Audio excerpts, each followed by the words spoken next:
આગળ વાત કરીશું એક મહત્વના સમાચાર વિશે। મહત્વના સમાચાર મળી રહ્યા છે તેના પર નજર કરીએ। મહારાષ્ટ્રના થાણેના લોકલ ટ્રેનમાં એક મોટી દુર્ઘટના થઈ છે। આજે સવારે થાણેના મુંબ્રા રેલવે સ્ટેશન પર લગભગ 10 મુસાફરો ટ્રેનમાંથી નીચે પડી ગયા હતા। લોકલ ટ્રેન પડી જતા 5 યાત્રીઓના મોત થયા હોવાના સમાચાર છે।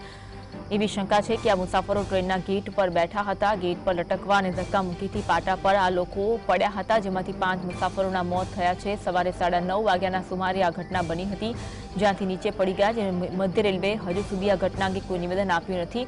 રેલવે વિભાગ આ મામલાની હાલ તો તપાસ કરી રહ્યું છે। દુર્ઘટના દીવા અને મુંબ્રા રેલવે સ્ટેશન વચ્ચે બની હોવાની માહિતી છે।